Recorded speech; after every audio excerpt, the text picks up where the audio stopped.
If this ever happens, don't answer the door, hide, lock everything and never look into their eyes. I know that this sounds like the kind of advice to anyone left alone in the house at night, but this is different. It started a week ago. I was in bed, it had just turned 1 o'clock. I was scrolling on my phone while my wife Steph was asleep. I suddenly had a notification pop up at the top of my phone. Anyone with a video doorbell will be accustomed to this. Motion detected. I normally ignore it as it was either a car coming down the road or a person stumbling back home after a night out. Then the doorbell chimed, the notification followed. There is a person at your front door. I opened the app.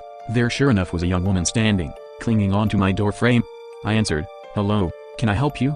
She came back immediately. "Please let me in, someone is chasing me." I told her to stay where she was and I would call the police. I heard her again. "Please let me in. He's going to hurt me, please hurry." At this point my wife woke up. She asked me what I was doing. As I put some clothes on ready to go downstairs, I said there was a woman at our door begging to come in as someone was chasing her. I was about to dial for the police when Steph opened the app. She said, "Babe, no one is there." We looked back on the motion history. Both notifications were logged. I opened the first one, nothing but our front porch. I proceeded to the other notification, where someone had pressed the doorbell.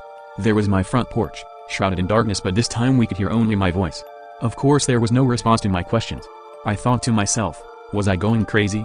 My wife said it was late, I must have been half asleep and my mind was playing tricks on me. Even if that was right, it still didn't explain why we got the notifications. The next night we both sat binging a Netflix show in our living room. We must have lost track of time as it was nearly 1 in the morning. I went to check the back door was locked when my phone buzzed.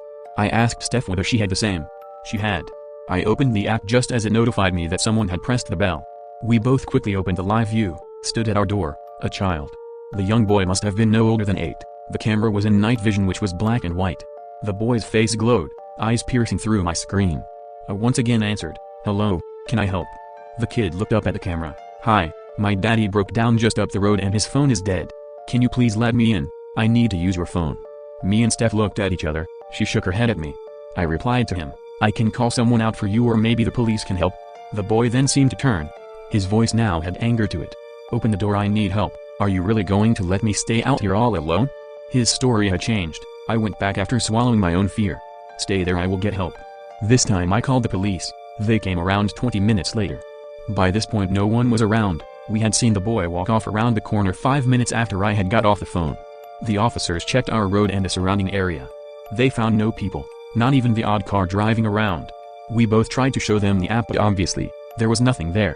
The 2 officers were understanding and seemed to believe us. They gave us the department's direct number and told us to call them if anything happens again. We went to bed that night scared and confused. We didn't understand what or why this was happening to us. The next day we decided to get an early night. We made sure everything was locked and the house secure. We both fell asleep early. I was woken up at just gone 1 o'clock to the sound of 2 sets of buzzing from my phone. I ignored these. I just rolled over and went back to sleep. When I looked at my phone in the morning, I opened up the doorbell app. The video playback showed nothing, but I could hear scratching for about 2 to 3 seconds after the apparent press of the bell. I went downstairs and checked the door. 3 sets of 4 deep scratches went down my front door. The anxiety hit me like a tidal wave going throughout my body. I now fear the night ahead of us. 2 nights ago we both had decided to stay up. We were going to put an end to this. We were on edge in our own home and it just wasn't right. The minutes drew closer to that damned time, 1 o'clock. Then right on schedule, the notifications started. I opened the app. Now stood there, one of the policemen. He was one of the officers that was with us the other night. I thought it was strange. It caught me off guard. Steph said that she will look out the window upstairs. We had both said earlier that one of us would look out the window to confirm if someone really was there. I answered the door. "Hello, officer. Can I help you?" He looked into the camera. "We have an update on the problem you have been having. Can you please open the door?" I felt a sense of confliction come over me. This didn't feel right. I had watched enough police programs and dramas to know they usually have to report to places with another officer. The lack of any police cars also unnerved me. "Sorry, officer. I'm sure you can understand the reluctancy to open the door due to our situation." He snapped back. "It's fine. I am an officer of the law and instructing you to please open up. I need to come in and update you." Now I knew something was wrong. His whole demeanor was now completely different to when we spoke 2 nights ago. I watched as his head looked upwards. I heard my wife scream the words, "Oh my God." His eyes. What the fuck? I rushed up the stairs, my feet slipping as I ran. I saw Steph, but she looked petrified. She stared at me blankly and said, "You need to let him in. He will help us." I uttered back, struggling to catch my breath. "We can't. You know we can't." "What did you see? What was wrong with his eyes?" She tilted her head at me, her eyes began to roll upwards. "Let him in. Let him." In. Her tone started to change, it was turning into a gravelly rasping voice. Her face now full of anger as she screamed at me. Let him in now. I grabbed her and shook her while shouting, Steph, listen to me, snap out of it. She looked back at me dazed and confused. She said wearily, with tears in her eyes, I want to go to bed. I said, only if you are okay. She said she was fine and didn't know what happened.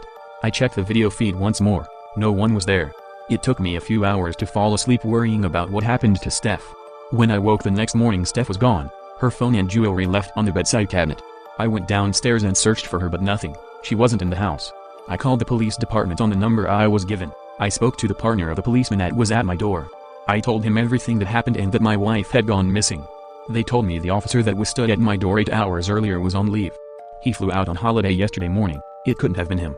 In the hours ahead a search team was assembled and I joined them in searching the local area. There was no sign of her. It's now 11 p.m, I'm sitting alone in my living room, my head now full of fear and radiating pain. I just want my Steph home, I just want normality back. Here it comes 12:59. 3, 2, 1 o'clock, the notifications came through. I opened the app. Steph was at the front door. I was almost half expecting it. I said, where were you, honey? She looked into the camera. I was taken, but I escaped and I'm here now. Let me in and I will tell you all about it. I took a deep sigh. Okay, I will be there in a minute, babe. What can I do? She is my wife. I have nothing without her. I wrote all of this throughout this evening, hoping for some sort of closure, maybe even a happy ending to this horrible experience. I guess now it will just be a piece of evidence on what happened to us both. I need to go answer the door now. My wife is home.